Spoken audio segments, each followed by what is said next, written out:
What are these two things called in your language? Well, in Russian, they're ryba and submarina. Probably, in your language, they're also called two completely different words. But I wouldn't be too surprised if I learned that in some languages, they're called the same or at least two relative words.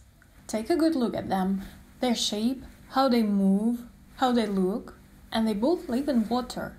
Why not call them both fish? But there are also some fundamental differences between them, you might argue. For starters, this one is an animal, and this one is a man-made vessel. True. So what are we left with? Is there a safe way to tell when two things or two phenomena should be called the same or two different words? No, there is not. Like many other things in languages, it depends on our perception, or better to say, how the native speakers grew to see it. And this is where the most famous, or should I say infamous, Russian verbs come in. Before we go on, write in the comments the names of these two things in your native language. Let's collect them all. Got it? Good. ИДТИ ХОДИТЬ ЕХАТЬ ЕЗДИТьь. These are the four verbs we use in Russian to convey the English idea of going. So they basically mean to go. And four is only to begin with. The forms and variations can be countless. The funny thing is, Russians don't even notice anything weird about it. Most of them have never even heard about the term verbs of motion at all. But for non-native speakers, the necessity to choose between these four constantly is overwhelming. And today we'll try to walk in Russian shoes and finally understand why they comfortably use four different verbs where an English-speaking person would use only one, and why it makes sense for native speakers, why these four verbs really do mean different things to us. I will not promise you that after this video you will never ever confuse these four verbs again, but at least I can help you with where to look at. And the final ingredient always is, say it with me, practice. This is definitely going to be a big series, so make sure to subscribe and support me with your likes and comments so that I feel empowered to film the next video sooner.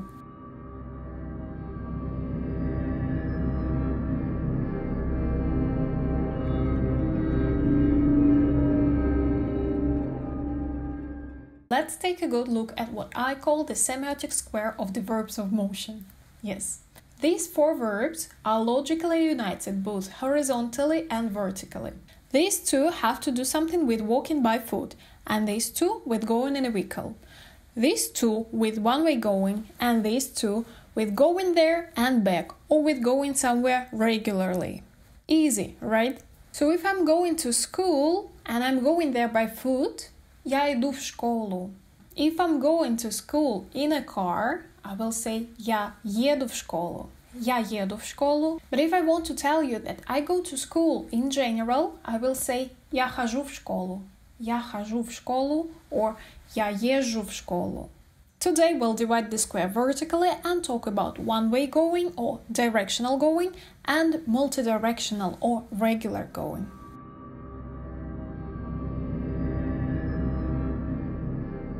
Once again, the verbs in the left column suggest going somewhere by foot or in a vehicle at a certain moment. And you can compare it to the English I am going or I'm on my way.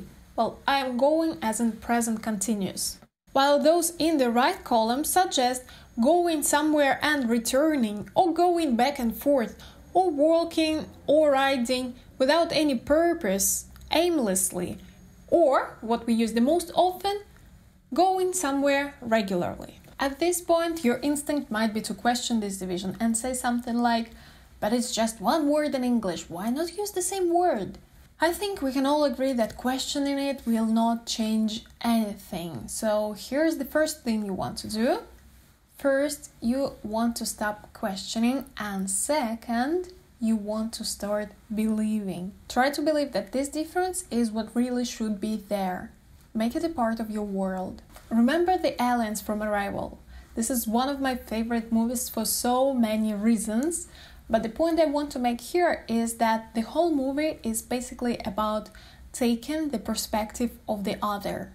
And it's so hard to do, but so beneficial at the same time. And this is why I truly suggest that everything new, everything unusual, and everything alien you come across in another language, try to accept it and sincerely believe in it.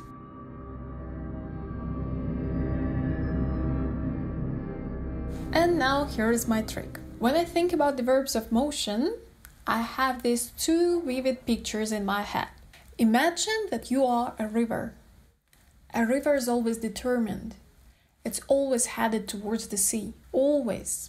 You won't see a river that doesn't know where to go or hesitates. So can you imagine such a determined river? Or you can simply imagine yourself looking at its waters.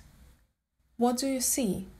It goes steadily in one direction. And now imagine that you are a goat. Yes, a goat. A beautiful, gracious goat walking around, minding its own business. A goat doesn't have this final goal. It can go forward, go back, stop for a minute, turn right, turn back, and so on. A goat can go many ways, and always does. You probably won't see a goat that is headed to do its weekend shopping, as sure as you won't see a river that hesitates where to go. Can you see where I'm going with this? So the river is the verbs ИДТИ ехать, and the goat is the verbs ходить ездить. I would even like you to stand up and try to play these two forms of moving.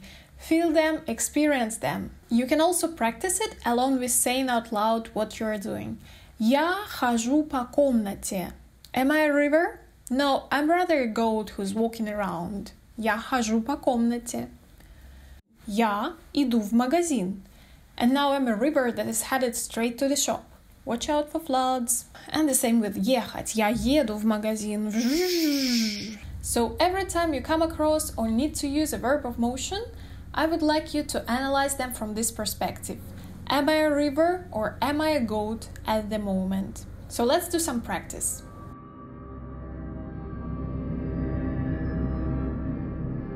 Again, я иду в школу. What does it mean? I'm going to school, probably right now, at the moment. Я иду в школу. Я хожу в школу. I go to school regularly. Я хожу в клуб каждую пятницу. I go to the club every Friday. I'm a goat. I went there, I came back home. I went there next Friday, I came back home. So this is why I'm a goat. Куда ты идешь сегодня вечером? Сегодня вечером я иду в клуб. Where are you going tonight? Tonight, I'm going to the club. I'm not a goat, I'm a river because this is my plan. So I'm headed, at least in my mind, not physically right now, but in my mind, I'm headed to the club. I'm determined to go to the club. So this is why I'm a river and я иду в клуб сегодня вечером. The same way when you ask, куда ты идешь сегодня вечером, I'm also really asking, where are you determined to go? Let's do a similar one. Куда вы едете в отпуск? Where are you going on your vacation? Куда вы едете в отпуск? Where are you determined to go? Because you're a river. Сейчас я еду к бабушке. Right now, I'm on my way to my grandma's.